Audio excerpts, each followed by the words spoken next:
నమస్తే welcome to non stop 100 నేను షీలా గుంటూరులో ప్రతిపక్ష నేత వైఎస్ జగన్ చేపట్టిన రైతు దీక్ష ముగిసింది. ఈ సందర్భంగా జగన్ ప్రభుత్వం మెడలు వంచైన సమస్యలు పరిష్కరించుకోవాలన్నారు. రైతుల సమస్యలు పరిష్కరించడంలో టీడీపీ ప్రభుత్వం విఫలమైందన్నారు వైఎస్ జగన్. చంద్రబాబు సీఎం అయ్యాక రాష్ట్రంలో దిగుబడులు తగ్గాయని మండిపడ్డారు. సోషల్ మీడియాలో వస్తున్న వార్తలు అవాస్తవమన్నారు ఆనం వివేకానందరెడ్డి. పార్టీ మారడం లేదన్న ఆయన ఇదే విషయాన్ని సీఎం చంద్రబాబుకు తెలియజేశామన్నారు.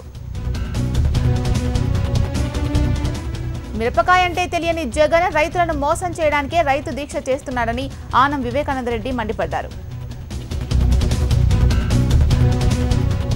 వరంగల్ ఎనుమాముల మార్కెట్ యార్డ్ను పోలీసులు చుట్టుముట్టారు. వారం రోజుల తర్వాత మార్కెట్ యార్డ్ ప్రారంభం కావడంతో భారీ బందోబస్తు ఏర్పాటు చేశారు. ఖమ్మం మార్కెట్ యార్డ్ ఘటనతో ప్రభుత్వం మార్కెట్ యార్డ్ల వద్ద బందోబస్తు పెంచింది.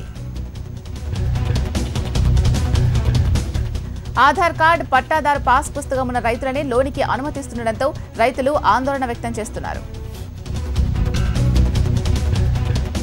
వరంగల్ జిల్లా ఎనుమాముల మార్కెట్లో మిర్చి ధర భారీగా పడిపోయింది. క్వింటాల్ మిర్చిని 1000 నుంచి 2000 రూపాయలకు మాత్రమే కొనుగోలు చేస్తున్నారు. వారం రోజుల తర్వాత ఎక్కువ మొత్తంలో మిర్చి మార్కెట్కు వచ్చింది. ఇదే అదునుగా భావించిన వ్యాపారులు ధరలను అమాంతం తగ్గించారు. ధరల పతనంతో రైతులు ఆగ్రహం వ్యక్తం చేశారు. మార్కెట్ యార్డ్లో ధర్నాకు దిగారు. పోలీసులు వారిని అడ్డుకోవడంతో పరిస్థితి ఉద్రిక్తంగా మారింది. గతేడాది క్వింటాల్ మిర్చి ధర 13,000 పలకడంతో రైతులంతా సంతోషించారు.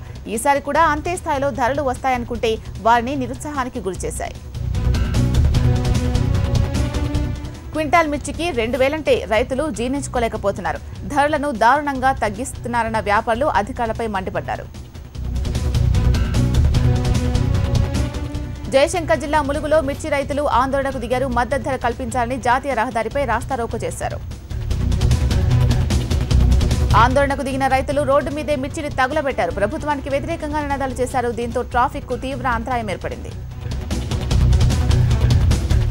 ఖమ్మం జిల్లాలో మిర్చి రైతుల ఆందోళన ఉధృతమవుతోంది. మిర్చి రైతుల అరెస్టులను నిరసిస్తూ జిల్లా దిగ్బంధానికి రాజకీయ పార్టీలు పిలుపునిచ్చాయి. రైతులను అకారణంగా అరెస్ట్ చేశారంటూ నేతలు ఆగ్రహం వ్యక్తం చేస్తున్నారు. రైతులను వెంటనే విడుదల చేయాలని డిమాండ్ చేశారు. ముదిగొండలో రోడ్డుపై బైఠాయించిన సత్తుపల్లి ఎమ్మెల్యే సండ్ర వెంకట వీరయ్యను పోలీసులు అరెస్ట్ చేశారు. ఎమ్మెల్యే సహా సిపిఎం, సిపిఐ నేతలను అదుపులోకి తీసుకున్నారు. మరోవైపు చింతకాని మండలం పందిలపల్లి వద్ద రోడ్లపై బైఠాయించిన అఖిలపక్షం నాయకులను పోలీసులు అరెస్ట్ చేశారు. ఆంధ్రప్రదేశ్, తెలంగాణ రాష్ట్రాలకు గవర్నర్గా ఉన్న ఎస్ఎల్ నరసింహన్ పదవీ కాలం నేటితో ముగిసింది. గవర్నర్ పదవీ కాలాన్ని కేంద్రం పొడిగిస్తుందా లేదా అన్నది ఆసక్తికరంగా మారింది. రాష్ట్ర విభజన సమయంలో గవర్నర్ నరసింహన్ ప్రత్యేక చొరవ చూపించారు. ఏపీ సీఎం చంద్రబాబు అధ్యక్షతన టీడీపీ సమన్వయ కమిటీ భేటీ జరిగింది. పార్టీ సంస్థాగత ఎన్నికలు, మహానాడు ఏర్పాట్లు, నిర్వహణపై చర్చించారు. సీఎం చంద్రబాబుకు తనకు మధ్య కొందరు చిచ్చు పెట్టాలని చూస్తున్నారన్నారు చిత్తూరు ఎంపీ శివప్రసాద్. ఇక వాళ్ల ఆటలు సాగవని చెప్పారు. 40 నిమిషాల పాటు సీఎంతో జరిగిన భేటీ ఆహ్లాదకరంగా సాగిందన్నారు ఎంపీ శివప్రసాద్. చాలా కాలం తర్వాత సీఎం చంద్రబాబుతో చర్చించలేని అంశాలను కూడా చర్చించారన్నారు.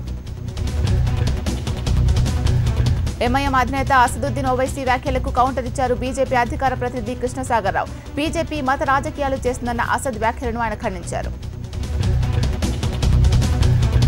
ఓల్డ్ సిటీ అభివృద్ధికి ఎంఐఎం ఆటంకంగా మారిందని బీజేపీ నేత కృష్ణసాగర్ రావు విమర్శించారు. బీజేపీ అక్కడ ప్రత్యామ్నాయ శక్తిగా ఎదుగుతుందన్నారు. AP speaker Kodela Sivaprasada Rao birthday సందర్భంగా ఏర్పాటు చేసిన అవయవ దాన అంగీకార కార్యక్రమానికి వేలాదిగా అభిమానులు హాజరయ్యారు. కేవలం గంట వ్యవధిలో 11,987 మంది నరసరావుపేట వాసులు తమ అవయవ దానానికి అంగీకార పత్రాలపై సంతకాలు చేశారు. బడికొస్తా కార్యక్రమంలో భాగంగా ప్రకాశం జిల్లాలో సైకిళ్లు పంపిణీ చేశారు. చీరాల మండలంలోని 10 ప్రభుత్వ బాలికల పాఠశాలలో బాలికలకు సైకిళ్లు అందజేశారు. చీరాల శాసనసభ్యులు ఆమంచి కృష్ణమోహన్ చేతుల మీదుగా 482 సైకిళ్లను పంపిణీ చేశారు. గుంటూరు జిల్లా మాచవరం మండలం వేమవరంలో టీడీపీ సర్పంచ్ శ్రీనివాసరావు దారుణ హత్యకు గురయ్యారు. ఇంట్లో నిద్రిస్తున్న ఆయన్ను దుండగులు నరికి చంపారు. ముఖానికి ముసుగు వేసుకున్న ముగ్గురు వ్యక్తులు శ్రీనివాసరావును కత్తులతో నరికి చంపారు. పాత కక్షల నేపథ్యంలోనే ఈ ఘటన జరిగి ఉంటుందని పోలీసులు అనుమానిస్తున్నారు. స్వచ్ఛమైన కళ్లు తాగి ఆరోగ్యాన్ని కాపాడుకోవాలన్నారు మంథని ఎమ్మెల్యే పుట్ట మధుకర్. ఈ విషయాన్ని ఆయన స్వయంగా కళ్లు తాగి ప్రకటించారు. పెద్దపల్లి జిల్లా మంథని మండలం లక్కేపూర్ గ్రామంలోని మద్దికుంట తాటి వనంలో ఎమ్మెల్యే మధుకర్ కళ్లు తాగారు. టీఆర్ఎస్ నేతలతో కలిసి కళ్లు తాగిన ఎమ్మెల్యే తాటి కళ్లు తాగడం వల్ల కిడ్నీలో రాళ్లు కరిగిపోవడంతో పాటు క్యాన్సర్ నివారణ జరుగుతుందన్నారు. ప్రజల ఆరోగ్యం, గీత కార్మికుల సంక్షేమం, కుల వృత్తులను ప్రోత్సహించే క్రమంలో ప్రభుత్వం కళ్లు తాగే విధానాన్ని ప్రోత్సహిస్తుందన్నారు ఎమ్మెల్యే. బైపాస్ రోడ్ ఏర్పాటుతో మహబూబ్ నగర్ పట్టణ ప్రజల కోరిక నెరవేరబోతుందన్నారు ఎమ్మెల్యే శ్రీనివాస్ గౌడ్. 8 నెలల్లో బైపాస్ రోడ్ నిర్మాణాన్ని పూర్తి చేస్తామని ఆయన చెప్పారు. తమను ఎస్సీ/ఎస్టీ జాబితాలో చేర్చాలంటూ విశాఖలో మత్స్యకారులు ఆందోళన చేపట్టారు. పొరుగు రాష్ట్రాల్లో గంగపుత్రులకు ప్రత్యేక ప్యాకేజీలు ఇస్తుంటే ఏపీ ప్రభుత్వం మాత్రం పట్టించుకోవడం లేదని మండిపడ్డారు. చిత్తూరు జిల్లాలో 2 మహిళా కానిస్టేబుల్ ఆత్మహత్య యత్నానికి పాల్పడ్డారు. చిత్తూరు డీఎస్పీ కార్యాలయం ఎదుటే ఈ ఘటన చోటు చేసుకుంది. అధికారుల వేధింపుల వల్లే మహిళా కానిస్టేబుల్ ఆత్మహత్య యత్నానికి పాల్పడినట్టు తెలుస్తోంది. వారి పరిస్థితి విషమంగా ఉండటంతో హాస్పిటల్కు తరలించారు. మహబూబాబాద్ జిల్లా కేంద్రంలో బార్ నిర్వాహకులు రెచ్చిపోయారు. కల్తీ మందు అమ్ముతున్నారని ప్రశ్నించినందుకు యువకులను చితకబాదారు. వికారాబాద్ జిల్లా మంబాపూర్లో బాల్య వివాహాన్ని చైల్డ్ వెల్ఫేర్ అధికారులు అడ్డుకున్నారు. 10 ఏళ్ల బాలుడికి 5 ఏళ్ల చిన్నారికి వివాహం జరిపించేందుకు పెద్దలు నిర్ణయించారు. స్థానికుల సమాచారంతో అధికారులు వెళ్లి ఆ పెళ్లిని అడ్డుకున్నారు. తల్లిదండ్రులపై కేసు నమోదు చేసి స్టేషన్కు తరలించారు. సిరిసిల్ల జిల్లా రుద్రంగిలో భర్త ఇంటి ముందు ఒక మహిళ ఆందోళనకు దిగింది. రహస్య వివాహం చేసుకున్న భర్త తనను ఇంటికి తీసుకెళ్లమంటే పరారయ్యాడు. రుద్రంగి గ్రామానికి చెందిన నిత్యను అదే గ్రామానికి చెందిన ప్రవీణ్ 6 ఏళ్ల క్రితం రహస్య వివాహం చేసుకున్నాడు. ఈ విషయంలో ఇంట్లో చెప్పడంతో కుటుంబ సభ్యులు ప్రవీణ్ని తీసుకుని ఎక్కడికో వెళ్లిపోయారు. తాను మోసపోయానని తెలుసుకున్న బాధితురాలు నిత్య న్యాయం కోసం భర్త ఇంటి ఎదుట ఆందోళనకు దిగింది. ప్రకాశం జిల్లాలో 102 మంది ఒడిశాకు చెందిన కార్మికులకు విముక్తి కలిగించారు అధికారులు. త్రిపురాంకంలోని శ్రీ బాల త్రిపురాదేవి బ్రిక్స్లో వీరితో యాజమాన్యం వెట్టి చాకరీ చేయిస్తోంది. ఒడిశాలోని బాలర్గిర్ కలెక్టర్ రాసిన లేఖకు ప్రకాశం జిల్లా కలెక్టరేట్ స్పందించింది. ఏపీలోని హెల్ప్ చైల్డ్ లైన్ ను ఒడిశాలోని ఎన్జీఓ సంప్రదించింది. దీంతో ఇవాళ ఇటుకల బట్టీలపై అధికారులు దాడులు జరిపారు. విజయనగరం జిల్లాలో ఒక జింక అడవి నుంచి దారి తప్పి జనావాసాల్లోకి వచ్చింది. గరివిడి మండలం కొండపాలెంలోకి రావడంతో స్థానికులు జింకను వలపని పట్టుకున్నారు. స్థానికుల సమాచారంతో ఫారెస్ట్ అధికారులు ఆ జింకను స్వాధీనం చేసుకున్నారు. తీసుకెళ్లి దాన్ని జింకల పార్కులో వదిలిపెట్టారు. తూర్పుగోదావరి జిల్లా మండపేటలో భారీ చోరీ జరిగింది. ఒక ఇంట్లోకి దొంగలు చొరబడి 56 లక్షల విలువైన డైమండ్ గాజులు, ఇతర బంగారు ఆభరణాలు దోచుకెళ్లారు. ఘటనా స్థలాన్ని క్లూస్ టీం పరిశీలించింది. దొంగలను పట్టుకునేందుకు 3 స్పెషల్ బృందాలు రంగంలోకి దిగాయి. విశాఖలోని పరవాడ ఫార్మాసిటీలో అగ్ని ప్రమాదం జరిగింది. ప్రమాదవశాత్తు మంటలు అంటుకుని భారీగా మంటలు ఎగిసిపడ్డాయి. ఈ ప్రమాదంలో 6 కార్మికులు గాయపడ్డారు. సమాచారం అందుకున్న ఫైర్ సిబ్బంది ఘటనాస్థలికి చేరుకుని మంటలు అదుపు చేశారు. హైదరాబాద్లో ఈ నెల 9 నుంచి రూల్స్ మరింత కఠినంగా ఉంటాయని ట్రాఫిక్ పోలీసులు హెచ్చరిస్తున్నారు.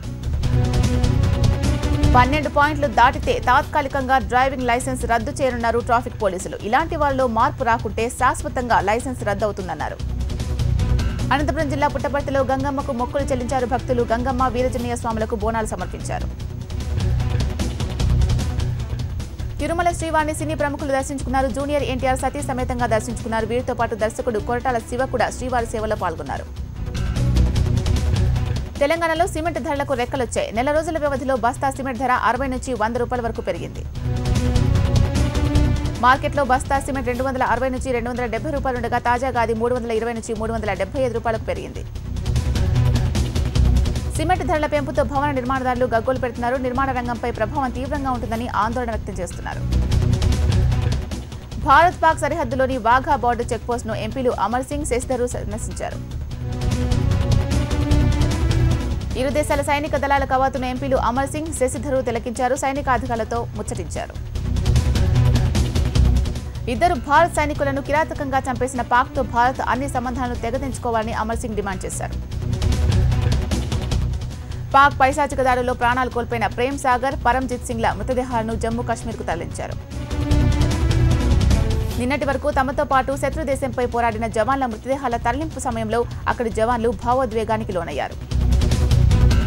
దూకుడుగా వ్యవహరిస్తున్న ఉత్తర కొరియాకు భారత్ నుంచి కూడా వ్యతిరేకత వ్యక్తమవుతోంది.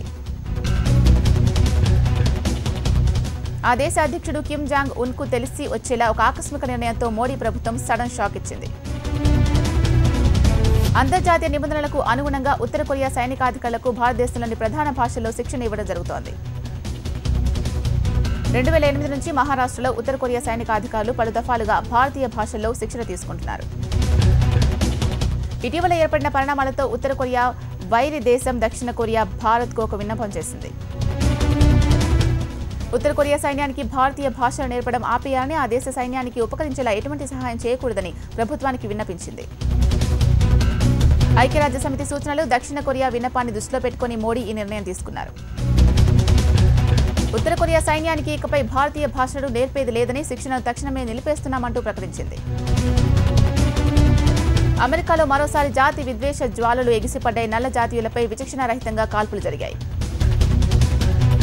శాన్ డిగాయోలో నిన్న సాయంత్రం ఒక నల్ల భారతీయుడి బర్త్డే పార్టీలో పాల్గొనేందుకు వచ్చిన పీటర్ సెలిన్ అనే 47 ఏళ్ల వ్యక్తి కాల్పులు ప్రారంభించాడు. ఈ కాల్పుల్లో ఒక నల్ల జాతీయుడు అక్కడికక్కడే చనిపోయాడు. మరో 8 మంది గాయపడ్డారు. షాక్ అయిన మిగిలిన వారు తమని తాము రక్షించుకోవడానికి తీవ్రంగా ప్రయత్నించారు. అమెరికా మధ్య రాష్ట్రాల్లో టోర్నడో బీభత్సం సృష్టిస్తోంది. పశ్చిమ కాన్సన్, టెక్సాస్, ఆర్కస్ రాష్ట్రాలు అతలాకుతలమయ్యాయి. 14 మంది మృతి చెందారు. గాలికి పట్టణాలే ఎగిరిపోయాయి. గాలికి కొట్టుకొచ్చిన ఫుట్బాల్ గోల్ పోస్ట్ తగిలి 2 ఏళ్ల బాలిక మరణించింది. మరో 2 ఏళ్ల బాలిక విద్యుతాఘాతానికి బలైంది. 65 ఏళ్ల వృద్ధురాలు చెట్టుకూలి మరణించింది. 2 చిన్నపిల్లలున్న కారు వరదల్లో కొట్టుకుపోయింది. ఇళ్లు, ఇతర భవనాలు గాలికి జాడలేకుండా పోయాయి. వరదలు, అకాల మంచు తుఫాను తోడవడంతో ఆస్తి నష్టం తీవ్రంగా ఉంది. IPL double round